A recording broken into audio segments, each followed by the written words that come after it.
Lipid disorders, traditionally, we have been considering more in terms of the genetic causes, which are very, very rare, but which can have a lethal consequences in that regard. But now we are seeing much more common in terms of the lipid disorders in terms of obesity and complications. Lipid cycle is constituting of the intestine from which the lipids are absorbed. From there, they go to their target areas where they are used, as you said, for the cardiac function and the muscle function, where you have fatty acids, ketones, and all those things are being utilized. Now, from there, they can go to the organs which are producing steroids like adrenals and then get deposited. From here, the lipid also goes to the liver. Now, liver plays a very, very central role in that regard. Liver is not only the cause of lipid disorders, it is also affected by lipid disorders. Now, all your studies about steatohepatitis is about that. So, lipid, ultimately, liver will have to manage. That's its responsibility. So, if you are not able to manage liver lipid properly, ultimately will have a problem in terms of hepatic function as well. So, liver is both a player as well as somebody which has got effective. Now, liver will be able to metabolize these lipids and then send it back to the circulation, where again excess lipid will get deposited in the macrophages, and there it will go into the vasculature, and that is going to cause all the complications. So there are good parts of lipid action in the muscle, in the heart, in the adrenals. Bad part is mainly the deposition, which causes harm in that regards. Now, when we talk about lipids, we talk about a few things. We talk about lipoproteins, we talk about apolipoproteins, enzymes, and transporters. And these all four will then combine to produce the whole lipid cycle. So what really is a lipoprotein, Dr. Vibha? Lipids and the protein. Lipids are basically this cholesterol and the triglycerides and the proteins, and this is the apolipoprotein. So basically you have got a lipid and protein in a sort of a shell. So it's like a package. It's like when you see you have got all the oil which has been imported and now it's been sent in those big vehicles. You see all those vehicles which carry the oil in which, so it's like a vector. So it's like you have sex hormone binding globulin, you have got other things which is carrying testosterone. Similarly, this is a lipid carrying large vehicle you can think of. So it has got proteins also, and it has of course got within it, it has got an emulsification, there it has got cholesterol and lipids. Now, what is apolipoprotein and what role do they do? Apolipoprotein is which basically determines the distribution of the cholesterol and triglycerides, where they have to use from where they have to metabolize. So apolipoprotein basically is controlling the overall effect of that cholesterol, where to release, where to metabolize, where to go. So it's one of the most important part of the lipoprotein complex. Then there are multiple enzymes and transporters which regulate the overall process. You have got lipase, which are mainly releasing the fatty acids. They are acting mainly on the triglyceride and chylomicron. So lipoprotein lipase and hepatic lipase. What else?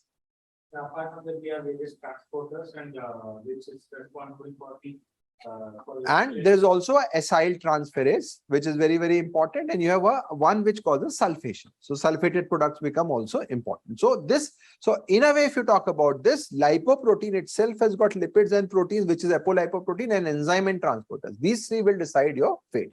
We'll go one by one. So when I talk about lipoprotein, as Dr. Vibha said, you've got triglyceride, you have got cholesterol esters. So you need to esterify the process, and you have got native cholesterol as well. So it's like a mixed bag. In the same truck, you are supplying all these things together. And very importantly, how would one part differ from the other would mainly be, as Dr. Manoj said, the apolipoprotein. So which apolipoprotein is there, which direct it, which organ will it work, where it will release, how much will it release, when it will be uptaken from that perspective. So the first one which I'm going to talk about is chylomicron, which is basically the exogenous source. It is the imported lipids which body has. This comes from the diet.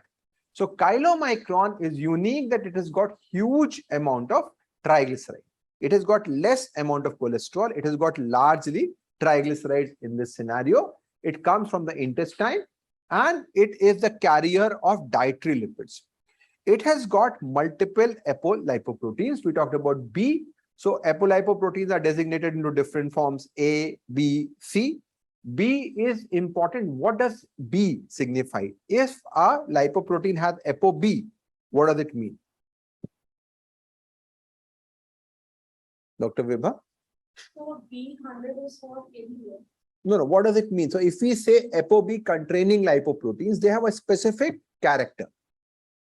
This is basically for the They are all They have to get the triglyceride in the body. atherogenic. So all the ones which contain ApoB, LDL, VLDL, all that will usually be atherogenic. This one also has cholesterol, that is why, but mainly other ones, the ApoB 100 ones are even more atherogenic than ApoB 48. So this B48 will decide where they will go from that perspective. Now, ApoC2 is very important. It actually activates the lipoprotein lipase, and there is another ApoC3 which will inhibit that from that perspective. Now, this lipoprotein lipase will then digest the triglyceride. So it's like this truck is now carrying the overall process and it is going from a different scenarios. Now what happens is that they are being taken to different stores, and from there the triglyceride has been taken off, the oil has been taken off, and that is the way it is progressing from that perspective. Now, C3 is an inhibitor of lipoprotein lipase. So what will be the causes of which defect C2 or C3 will cause high levels of triglyceride? Additional protein. So APO means basically associated protein. So it's not part of the lipoprotein. There are other associated proteins which are there. That's why the term apoprotein it's used. And as I said, they are the ligands for enzymes and receptors. So which apoprotein you have will decide about where you will go. So if you have a Bharat Petroleum tank, it has got a particular one which will connect only with that tank. If you have got a Reliance one, it will go to the different one. So these are very specific ones in terms of site and what they supply. So this in a way is a marker. It is like they have got a stamp that I've got this one, I'll only connect with this thing. That will be the way forward from that perspective. They give the functionality to the protein. So ApoA, we discussed is largely in HDL. So it's predominantly in the HDL, and it acts like a ligand and the binder to ABCA1 and LCAT. And we'll discuss about that later on what they do. It's very important from esterification perspective. A2 again HDL, hepatic lipase activation. A4 again HDL. So A is largely HDL. So if you have hypo-alpha lipoproteinemia, you have got low levels of ApoA, what will happen? So, will have a very low levels of HDL. So very low levels of HDL, what will happen then? So then there's a very risk of hypertension. So you are not able to get the cholesterol out from a particular things. So which you can examine clinically. So yellow tonsils, and this is known as Tangiers disease. So ApoA, you are not able to get from the periphery the lipids, you will have yellow tonsils, which can be there, other important one in that perspective. So this is the work from that perspective. ApoB. ApoB is generally considered to be the bad one. It is a atherogenic potential which is there with ApoB. B48 is with chylomicron. Now chylomicron has got only 5% of cholesterol. So it will be less atherogenic, but still there is cholesterol. Then it is B100, which has got all three, VLDL, IDL, LDL. And LDL is the boss. It has got 100% amount of cholesterol from that perspective. And they also help in assembly in that perspective to identify. Now we've discussed about two major ApoA, ApoB. What about ApoC? So they are mainly for triglyceride. So they are mainly for triglyceride containing. So ApoB is for cholesterol containing.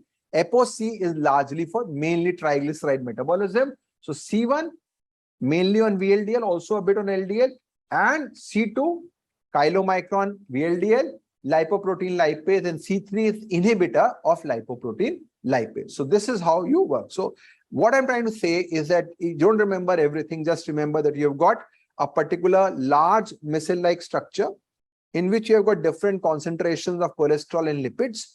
Now, how do you function? You need to have some additional things on top. These are the apolipoprotein, and they are the signature. If you have this, you have got this, and you will do this. This is the work you are doing from that perspective. Now, ApoD is basically mainly in HDL, and this we discussed quite a lot. What is the role of ApoD? So transfer via CETP. So reverse transfer, ApoD will play an important role. CETP is the exchanger. It exchanges cholesterol with triglyceride. This is the major role from that regards. And ApoE basically again is there a bit in chylomicron and VLDL, and each and every, now this may sound a bit theoretical when I'm talking here. If you really read out, you will find that a lot of defects, nearly every one of these defects will have a specific phenotype. So if you understand what is the role of this, you will really know what will be the phenotype. So as I discussed, ApoA is basically going to cause a problem of increased amount of cholesterol in that perspective, and you have yellow tonsils from that perspective. What about ApoE? In reverse transport won't be possible. ApoE. What does the ApoE cause? A beta lipoproteinemia is ApoB. When you don't have ApoB, then you have got a lot of problems. What will happen if you have A beta lipoproteinemia? So you don't have any cholesterol. So you will have problems in two tissues, mainly nerves. So your nerves, especially vitamin E deficiency, will be there. Malabsorption will be there.